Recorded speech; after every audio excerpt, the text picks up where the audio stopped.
تو دونوں کے ہاتھ چھوٹنے سے پہلے اللہ تعالیٰ دونوں کے صغیرہ گناہوں کو معاف فرما دیتا ہے. سبحان اللہ. تو مسلمانوں کو چاہیے کہ کثرت کے ساتھ اپنے دوسرے مسلمان بھائی سے ملاقات کریں، مصافحہ کریں اور مصافحہ کرتے وقت درود پاک پڑھیں تاکہ اس کی برکتیں ہمیں حاصل ہو.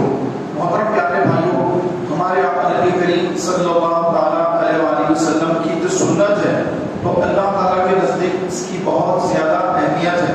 اللہ کے رسول صلی اللہ تعالیٰ علیہ وآلہ وسلم نے جس طریقے سے زندگی گزاری وہ اللہ کو بہت محبوب ہے. حضور کا چلنا، حضور کا پھرنا، حضور کا گفتگو کا انداز، حضور صلی اللہ علیہ وآلہ وسلم کا پانی پینے کا انداز، کھانا تناول فرمانے کا انداز، آرام فرمانے کا انداز، لوگوں سے ملاقات کا انداز، یہ اللہ کو بہت محبوب ہے. اور جو یہ طریقے کے مطابق اپنی زندگی گزارے گا اللہ تعالیٰ اس سے بھی راضی ہوگا، اس کو بھی نصیب و شان ثواب عطا فرمائے گا. نبی کریم صلی اللہ علیہ وسلم کی بارگاہ میں کچھ لوگ آئے جو ایران سے تعلق رکھتے تھے، ایران، فارسی لوگ آئے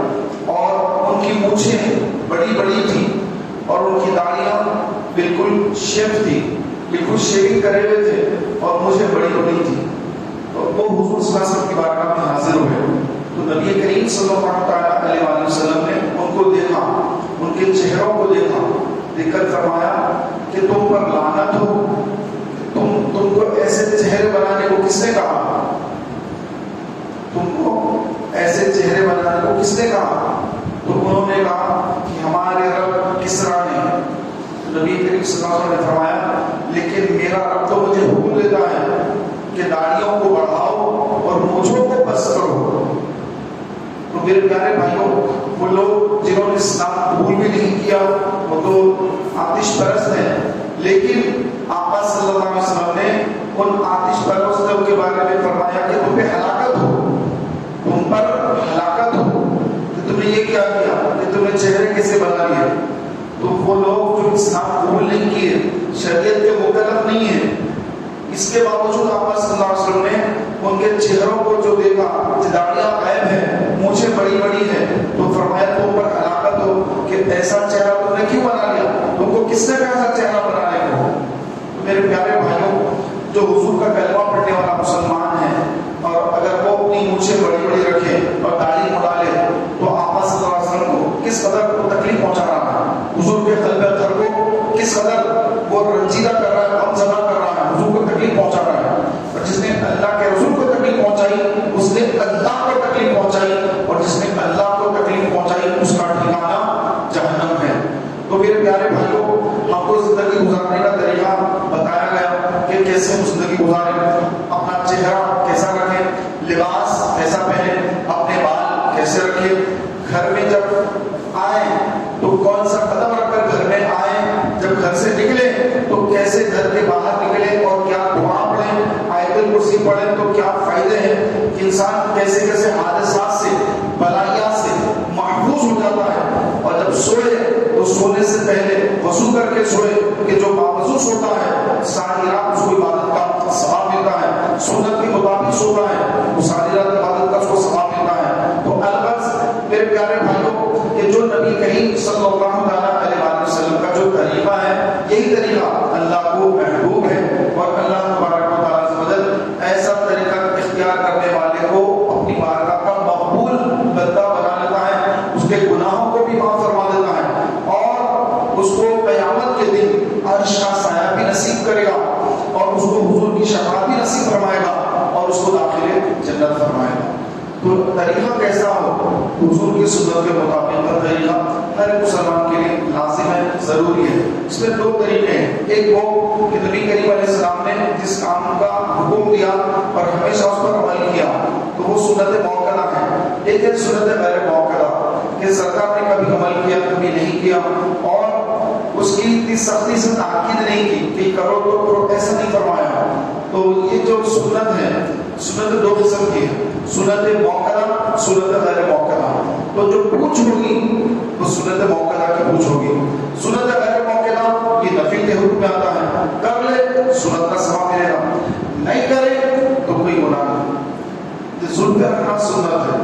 زلفیں رکھنا سرکار کی سنت ہے، لیکن یہ کس درجے میں ہے کہ اگر رکھے تو ثواب، نہ رکھے تو گناہ نہیں۔ لیکن داڑھی یہ بھی سنت، یہ کس درجے میں ہے کہ یہ سنت موقعہ کے درجے میں ہے، بعض علماء نے اس کو واجب بھی کہا ہے۔ تو یہ داڑھی رکھنا سنت موقعہ، بعض کے نزدیک واجب، تو یہ رکھنا لازم ہے، اس کا کٹانے والا گناہگار ہوتا ہے۔ تو یہ فرق ہے۔ امامہ باندھنا سنت، اگر نہ باندھے امامہ نہیں باندھا، ٹوپی پہ نماز پڑھنا ہے، کوئی گناہ نہیں ہے، لیکن امامے کا جو ثواب تھا وہ ثواب سے محروم ہو گیا۔ زلف رکھنے پہ ثواب ہے، زلفیں نہیں رکھا تو ثواب سے محروم ہو گیا، گناہگار نہیں ہوا۔ تو اس طرح سنت موقعہ ایک ہے، سنت غیر موقعہ ایک ہے۔ تو ہمیں جس کی تیاری کرنی ہے تو وہ اللہ تعالیٰ کی بارگاہ میں سوال ہوں گے فرائض کے بارے میں، واجبات کے بارے میں، سنت موقعہ کے بارے میں، ان تینوں کے بارے میں سوال ہوگا۔ تو ان تینوں کی تیاری کرنا لازم ہے، اور اس سے ہٹ کر اور عشق رسول جوش مارے، سرکار کی محبت میں بندہ اور ڈوب جائے تو ماشاءاللہ جتنی چاہے اور دیگر سنتوں پر عمل پیرا ہوتا چلا جائے۔ کھانا کھانے کی سنت، پانی پینے کی سنت، 3 انگلیوں سے کھانا کھانا یہ سنت، سوتے وقت کس طرح سے سونا ہے، قبلہ رو ہو کر، سر ادھر، پیر ادھر، چہرہ ادھر ہو، دائیں کروٹ پلٹ کر سوئے، وضو کر کے سوئے، یہ تمام چیزیں سنت ہے، لیکن نفل کے درجے میں۔ اس کی پکڑ نہیں ہے، پوچھ نہیں ہے کہ تم نے یہ کیوں نہیں کیا، تو جس کی پوچھ نہیں ہے اس کے اوپر زیادہ سختی نہیں ہے، لیکن جس کی پوچھ ہے اس کی ہم کو تیاری کرنا ہے۔ تو اس کے اندر نماز سب سے پہلے آتی ہے، فرائض ہے نماز، ماہ رمضان کے روزے فرائض کی معافی، زکات یہ فرائض کی معافی۔ زندگی میں ایک مرتبہ جو صاحب نصاب ہے، جو مالدار ہے، جو مکہ مکرمہ پہنچ سکتا ہے، جس کی استطاعت ہے مکہ مکرمہ پہنچے، تو زندگی میں ایک مرتبہ اس پر حج فرض ہے، اس کی پوچھ ہے۔ جس کا پر حج فرض ہو گیا اور وہ حج نہ کرے تو آپ اسلام نے فرمایا وہ چاہے یہودی ہو کر مرے، نصرانی ہو کر مرے، اسلام کا اس سے کوئی تعلق نہیں۔ تو کئی ایسے مسلمان بھائی جن پر حج فرض ہو گیا لیکن وہ جانے سے گھبراتے ہیں، کہاں جائیں، اتنا مجمع ہوگا، اتنی بھیڑ ہوگی، تکلیف ہوگی، اس سے بہتر ہے یہیں رہ جاؤ، بعد میں دیکھیں گے، تو ٹالتے ہیں، حج کو ٹالتے ہیں۔ تو یہ ٹالنا منع ہے۔ جیسے بندہ حج کی استطاعت ہو گئی، حج پہ چلا جائے، ایسے ہے اس کے پاس صحت ہے، چلا جائے، ورنہ بعد میں صحت خراب ہو گئی، اب کیا کرے گا، صحت برباد ہو گئی، اب ڈاکٹر نے کہہ دیا کہ آپ سفر نہیں کر سکتے، آپ سفر پہ جا نہیں سکتے، آپ کی صحت اس قابل نہیں ہے، تو پھر کیا ہوگا، پھر آپ کو دوسرے کو بھیجانا پڑے گا، حج بدل کرانا پڑے گا، کیونکہ آپ کے پاس پیسہ تو ہے، حج فرض ہو چکا تھا، آپ نے حج کیا نہیں، اب دوسرے بندے کو حج بدل کرنا پڑے گا، تو اس میں آپ کو کیا ملا؟ دیکھنے والے تو جا کر مکہ دیکھا، کعبہ دیکھا، حجر اسود کو چوما، صفا مروہ کی سعی کی، مدینے بھی پہنچ گیا حضور صلی اللہ علیہ وسلم کی بارگاہ میں، اور جو غفلت کیا بعد میں بیمار پڑ گیا، پھر نہ ادھر کا رہا نہ ادھر کا رہا۔ تو جب حج فرض ہو جائے، حج پہ جانے کی استطاعت ہے، پیسہ ہے، صحت ہے، اللہ نے صحت دی، اللہ نے پیسہ دیا، اب اپنی طرف سے سستی کاہلی کر کے، تاخیر کر کے اپنے آپ کو ہلاکت میں نہ ڈالے، بلکہ فوراً حج ادا کر لے۔ آپ علیہ السلام نے فرمایا کہ جو حج ادا کرتا ہے گویا ایسا ہے جیسے اس نے کوئی گناہ کیا ہی نہیں، اپنی ماں کی پیٹ سے پیدا ہوا۔ اس وقت جس طرح گناہوں سے پاک و صاف تھا، اس طرح گناہوں سے پاک و صاف ہو گیا، اس کے اب اعمال میں کوئی گناہ نہیں۔ لیکن 3 فرائض ابھی بھی باقی ہیں، ایک فرض نماز، فرض روزے، اور ایک ہے زکات۔ یہ 3 ایسے فرائض ہیں کہ حج کرنے کے بعد بھی نہ نماز معاف ہوتی ہے، نہ روزے معاف ہوتے ہیں، نہ زکات معاف ہوتی ہے۔ عمر ہے 25 سال اور نمازیں جو ہے وہ 12 سال سے فرض ہو گئی، 13 سال تک نمازیں نہیں پڑھا، یہ 13 سال کی نمازیں قضا عمری باقی ہیں۔ حج کرنے کے بعد بھی نمازیں معاف نہیں ہوں گی۔ رمضان آیا، چند روزے رکھے اور چند چھوڑ دیے، تو جتنے روزے چھوڑے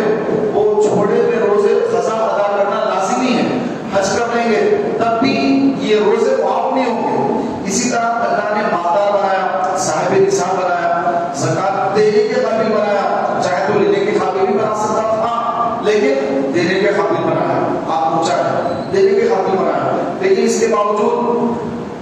کنجوسی، بخل، پیسے سے محبت، سونے سے محبت اور اللہ کی راہ میں دینے سے نعوذ باللہ یہ سمجھنا کہ مال کم ہوگا، اتنی محنت کی کمائی ختم ہو جائے گی، تو یہ شیطان کے وسوسے میں آ کر اگر کوئی اپنی زکات کو روک لے تو میں محترم بھائیوں حج کرنے کے بعد بھی وہ اس کی زکات معاف نہیں ہوئی، جتنی زکات اس پر واجب تھی اتنی زکات ادا کرنا لازم ہے، وہ گناہ معاف نہیں ہوگا۔ نبی کریم علیہ الصلوۃ والتسلیم کی بارگاہ میں جنازہ آیا تو رسول پاک علیہ السلام نے فرمایا کیا اس جنازے پر قرض ہے، کیا یہ قرض کر چھوڑ کے مارا؟ تو لوگوں نے کہا ہاں یا رسول اللہ یہ مخروص تھا، اس پر قرض ہے۔ پاک علیہ السلام نے فرمایا اچھا تو اس کی نماز جنازہ میں نہیں پڑھاؤں گا، تو لوگ اس کی نماز پڑھ لو۔ آپ علیہ السلام تشریف لے جانے لگے، مولا علی شیر خدا علی مرتضیٰ رضی اللہ تعالیٰ عنہ آگے بڑھے، عرض کی یا رسول اللہ صلی اللہ علیہ وسلم اس بندے کا جتنا فرض ہے اس کی ذمہ داری میں لے لیتا ہوں، لیکن یا رسول اللہ آپ اس کی نماز جنازہ پڑھا دیجئے تاکہ آپ کی نماز جنازہ پڑھانے کی برکت اس کو نصیب ہو اور اس کو آخرت میں کامیابی مل جائے، اس کا بیڑا پار ہو جائے۔ آپ اس کی نماز پڑھا دیجئے، اس کا جتنا قرضہ ہے میں ادا کر دوں گا یا رسول اللہ۔ تو آپ علیہ السلام نے فرمایا کہ اے علی اللہ تیرا بھلا کرے۔ سرکار علیہ السلام آگے بڑھ کر اس بندے کی جس نے قرض چھوڑ کر مارا نماز جنازہ پڑھائی۔ تو پیارے بھائیوں جو لوگ قرض مل کر واپس نہیں کرتے تو یہ بھی بہت بڑا گناہ ہے، یہ بہت بڑی خیانت ہے۔ فرمایا گیا کہ جو بندہ قرض لے اور واپس نہ کرے اور جو تاریخ کا تعین تھا اس تاریخ کے بعد بھی اگر پیسے ادا نہ کرے اور جو اس سے قرضہ لیا اس کا مطالبہ ہے کہ میرے پیسہ واپس کریں پھر بھی یہ پیسے نہیں دے رہا ہے تو گناہ گار ہوگا۔ فرمایا اپنے گھر کا سامان بیچ کر قرض ادا کرے، سامان بیچ دے، گھر کے اندر فریج ہے فریج بیچ دے، اے سی ہے اے سی بیچ دے، ایئر کولر ہے ایئر کولر بیچ دے، جو چیزیں ہیں بیچ دے، موبائل ہے بیچ دے، اس کے پیسے ادا کرے، قرض ادا کرے۔ ادا نہیں کرے گا تو جب تک ادا نہیں کرے گا مسلسل اس کے نامہ اعمال میں گناہ لکھے جاتے رہیں گے، اور جو قرض دیا ہے جس نے قرض دیا ہے اس کو اللہ تبارک و تعالیٰ اتنے پیسے روزانہ صدقہ کرنے کا ثواب عطا فرمائے گا، روزانہ اتنے پیسے صدقہ کرنے کا ثواب۔ تو پیارے بھائیوں کسی مسلمان بھائی سے اگر قرضہ لیے ہیں تو تاریخ جو ڈیٹ دی تھی کہ یہ ڈیٹ کو واپس کر دوں گا پھر وہ ڈیٹ کو واپس کرنا لازم ہے۔ اگر دیر کرے گا تاخیر کرے گا تو گناہ گار ہوگا۔ ہاں اگر واقعی کوئی پریشانی ہے تو پھر قرض جس سے لیا ہے اس کو جا کر حالات بتائیں، اس سے مہلت مانگ لیں کہ مجھے تھوڑی اور مہلت دے دیجیے، مجھے 1-2 مہینے کی اور مہلت دیجیے، 1-2 مہینے میں انشاءاللہ آپ کا پورا قرض اتار دوں گا۔ تو حدیث پاک میں ہے کہ جو مسلمان اپنے دوسرے مسلمان بھائی کے قرض میں اس کو آسانی کرتا ہے کہ ٹھیک ہے آپ 1-2 مہینے کے بعد دے دیجیے کوئی بات نہیں، تو اس کے لیے آسانی کرتا ہے تو اللہ تعالیٰ بھی اس بندے کے لیے قیامت کے دن آسانی کر دے گا، اس کے گناہوں کو معاف فرما دے گا، اس کے لیے نجات کے ذریعے بنا دے گا، اس کو جہنم سے بچا دے گا، اس کو جنت کی طرف اللہ تعالیٰ لے جائے گا۔ تو جو بھائی اپنے مخروص بھائیوں کے قرضے میں یا معاف کر دیتے ہیں یا پھر ان کو وقت دے دیتے ہیں کہ ٹھیک ہے اور 2 مہینے کا وقت دے لیجیے اور 6 مہینے کے بعد دیجیے، کوئی مشکل نہیں، میرے پاس پیسہ ہے، آپ کے پاس پیسے نہیں ہے دینے کے واپس دینے کے پیسے نہیں ہے، کوئی بات نہیں، 6 مہینے کے بعد دیجیے، سکون سے دیجیے، کوئی مسئلہ نہیں ہے۔ تو ایسا بندہ سبحان اللہ اللہ تعالیٰ قیامت کے دن اس کے لیے راحتیں آسانیاں پیدا کر دے گا۔ یا مالدار ہے معاف کر دیا، ٹھیک ہے کوئی بات نہیں، میں نے معاف کر دیا قرضہ،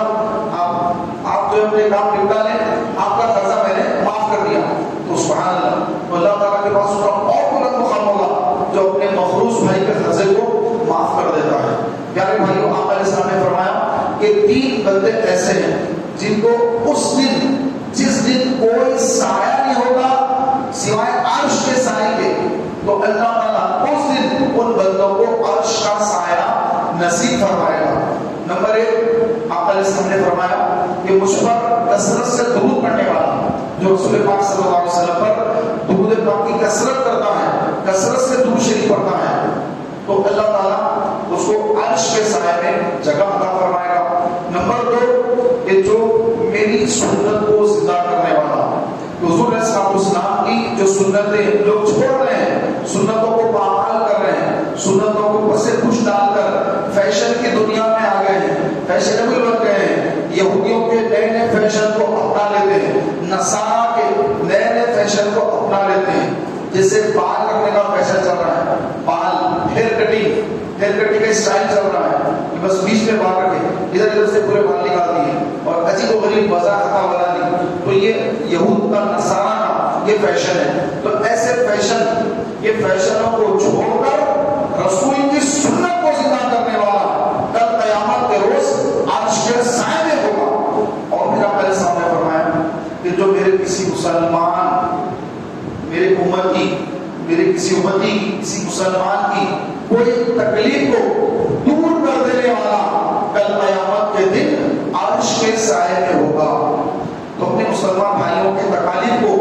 محسوس کرے کہ مسلمان کس تکلیف میں، کس پریشانی میں محسوس کرے بندہ، اور اس تکلیف کو دور کرے، تو آج اس کی تکلیف دور کرے گا تو کل اللہ قیامت کی تکلیف دور کر دے گا اس سے۔ تو ہم کسی کو تکلیف میں نہ ڈالیں، اس کو تکلیف میں ڈال دیا، اس کو مسائل میں ڈال دیا، اس کو مشکلات میں ڈال دیا، اس کو پریشانی میں ڈال دیا، اس کے خلاف اس کو بول دیا، اس کے خلاف اس کو بول دیا، اس میں لڑائی جھگڑا کرا دیا، تو یہ پیارے بھائیوں قیامت کے روز نجات پانے والے کام نہیں ہے، یہ تو قیامت میں پھنسنے والے کام ہے۔ یہ کرنے والا میدان حشر میں پھنس جائے گا، اللہ کی گرفت میں ہوگا۔ ادھر عرش کا سایہ تو نیکوکار کے لیے، ایک دوسرے کی تکلیف کو دور کرنے والے عرش کے سائے میں مزے میں ہیں، اور یہ بندہ جو لوگوں میں لڑائیاں، جھگڑے، فتنے، فساد پیدا کر رہا ہے، کل قیامت کے دن نہ اس کو عرش کا سایہ ملے گا، نہ اس کو حوض کوثر سے آقا کے ہاتھوں سے نہ آب کوثر ملے گا، یہ سب تکلیف میں ہوگا۔ تو میرے پیارے بھائیوں، یہ دنیاوی تکلیفیں، یہ چھوٹی چھوٹی تکلیفیں ہیں، یہ دل پہ تھوڑی گرا ہوتی ہیں، میں کیوں مدد کروں کسی کی، مجھے کیا ملے گا؟ تو نہیں، آپ اللہ کے لیے کریے، اللہ کا اجر دینے والا ہے، اللہ کے لیے آپ ہر کا بھلا کریے، آپ کی ذات سے، آپ کی زبان سے، آپ کے ہاتھ سے دوسرا مسلمان محفوظ رہے۔ کہ نبی کریم علیہ السلام نے فرمایا مومن وہ ہے جس کی زبان اور جس کے ہاتھ سے دوسرا مومن محفوظ ہو، نہ زبان سے گالی دے، نہ زبان سے کسی کی بے عزتی کرے، نہ ڈانٹ ڈپٹ کرے، لوگوں کے سامنے کسی کو جو دل آزاری کرنے والی گفتگو نہ کرے، اور اگر پہلوان ہے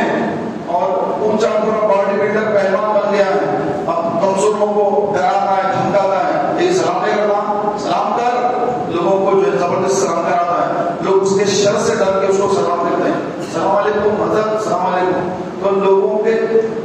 وہ لوگ جو شر فتنے سے بچنے کے لیے سلام کرتے ہیں لوگوں کو، میرے بچوں کو سلام کر دو یار، یہ ورنہ بہت مسائل میں ڈالے گا، السلام علیکم بھائی، السلام علیکم، ہاں۔ تو یہ جو ہے اس طرح لوگوں کو ڈرانا، دھمکانا، اور کوئی جو ہے زیادتی کرنا، ہاتھ سے تکلیف پہنچانا، زبان سے گالی گلوچ کر کے یا اس کی بے عزتی کر کے اس کو تکلیف دینا، پیارے محترم بھائیوں، یہ حدیث پاک میں ہے کہ مسلمان کی دل آزاری کرنے والا، مسلمان کو تکلیف پہنچانے والا موت کے وقت عین ممکن ہے کہ اللہ تعالیٰ اس کا ایمان ہی سلب کر لے، کہ مسلمان کو یہ تکلیف دینے والا تھا۔ ہم کسی مسلمان بھائی کو تکلیف نہ دیں، کوئی سامنے والا غلطی کر رہا ہے، نادانی کر رہا ہے، اس کے اندر کوتاہیاں ہیں، غلطیاں ہیں، آپ سمجھدار ہیں، آپ کو جنت میں بھی تو جانا ہے، آپ بے صبری کا مظاہرہ نہ کریں، صبر کے ساتھ، استقلال کے ساتھ درگزر کا معاملہ اختیار کریں، مسکرا دیں، درگزر کر دیں، ٹھیک ہے کوئی بات نہیں، کہتے آپ کوئی مسئلہ نہیں ہوگا، آپ کی عزت میں کمی نہیں آئی۔ حدیث پاک میں آپ نے سامنے فرمایا کہ جو اللہ کے لیے عاجزی اختیار کرتا ہے، اللہ اس کو بلندی عطا کرتا ہے،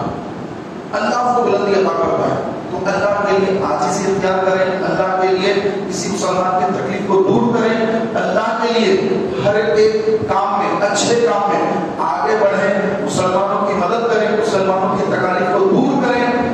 اس سے اللہ اس کے رسول راضی ہوتے ہیں اور ان کی رحمتیں چھماچم برستی ہیں. جب اللہ کی رحمت برستی ہے تو میرے پیارے بھائیوں انسان دنیا میں قبر میں محشر میں پلسرات پر ہر جگہ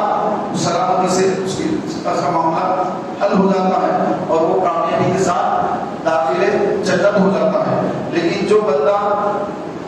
حساب لوں گا, بدلا لوں گا, اینٹ کا جواب پتھر سے دوں گا, ایسی تیاریوں میں رہ کر درگزر سے کام نہیں لیتا ہے اور معافی وغیرہ کا معاملہ نہیں رکھتا ہے تو پھر اس کا سکون بھی ختم ہو جاتا ہے. دنیا میں اس کا سکون ختم, اس کے لیے نئے نئے مشکلات بھی شروع ہو جاتی ہیں. تو درگزر معافی یہ بڑی چیز ہے. صلح خیر, صلح میں خیر ہے. فرمایا گیا کہ صلح کرو. حدیث پاک میں کہ آپ نے سامنے فرمایا قیامت کے دن اللہ تعالیٰ بھی مسلمانوں کے درمیان صلح کرائے گا اور دونوں کو داخل جنت کرائے گا. تو لڑائیاں جھگڑے ہوتے رہتے ہیں لیکن اس کے بعد معافی ترقی کا معاملہ کر کے صلح صفائی کر کے ایک دوسرے کو درگزر کر کے معافی کر کے اپنے آپ کو جو فارغ رکھیں اور اللہ تبارک و تعالیٰ کے جو فرائض ہیں اس کی تکمیل اس کو سب سے پہلے ادا کریں. اگر آپ کی نماز قضا باقی ہے, سب کام چھوڑتے ہو کہ موت کب آنے والی نہیں پتا, پہلے قضا عمری کی نماز ادا کریں, پہلے قضا عمری کے روزے ادا کریں. زکات واجب تھی, کئی سال سے زکات برابر نہیں دے رہے تھے, حساب لگا کتنے سال سے زکات ادا نہیں کر رہا ہوں, پوری زکات کا حساب لگا کر زکات کو ادا کریں کہ یہ حج کرنے کے بعد بھی یہ فرائض معاف نہیں ہوتے ہیں. اس کی پوچھ ہوگی اور اللہ کے حضور جب پوچھ ہوگی تو پھر بس اللہ تعالیٰ ہی محافظ ہے. اللہ تعالیٰ ہی بس ہمارے حال پہ رحم کرے کیونکہ جس کی پکڑ ہو گئی آپ نے سب نے فرمایا کہ اللہ جس کی پوچھ گچھ کرے گا تو پھر اس کا بچنا بہت مشکل ہوگا. تو ہم بھی لوگوں کے ساتھ درگزر کا معاملہ کریں گے تو پھر اللہ بھی ہمارے ساتھ درگزر کا معاملہ کرے گا. لیکن ہم لوگوں کی پکڑ کریں گے, اس کو پکڑیں گے, اس کو پکڑیں گے, اس نے غلطی کی تو اس کو پکڑیں گے, اس نے یہ غلطی کی اس کو پکڑو, اس نے یہ غلطی کی اس کو پکڑو, تو یہ پکڑ کا معاملہ ہے. پیارے بھائیوں ہماری بھی بہت ساری پکڑ ہو سکتی ہے, ہماری بہت ساری غلطیاں, بہت سارے گناہ ہیں, تو یہ ہماری اگر پکڑ اللہ اگر کرے گا پھر کون بچائے گا. ہمیں اللہ تبارک و تعالیٰ کو راضی کرنے والے اعمال کر کے اس مختصر زندگی سے ہمیں گزرنا ہے. ہم یہاں ہمیشہ کے لیے نہیں آئے ہیں, آزمائش کے لیے اللہ نے بھیجا ہے. پچھلے سال رمضان میں جو چہرے ہمارے سامنے تھے آج وہ چہرے ہمارے سامنے نہیں ہیں, آپ وہ قبروں میں جا چکے ہیں. تو ہمیں بھی قبر میں جانا ہے. اس سے پہلے کہ ہماری موت کا وقت آئے اللہ کو راضی کریں, اس کے رسول کو راضی کریں. اللہ تعالیٰ کی بارگاہ میں دعا ہے مولا تعالیٰ مجھے آپ کو ہم سب کو اپنی قبر اور آخرت کی تیاری کر لینے کی توفیق عطا فرمائے. آمین بجاہ نبی الامین.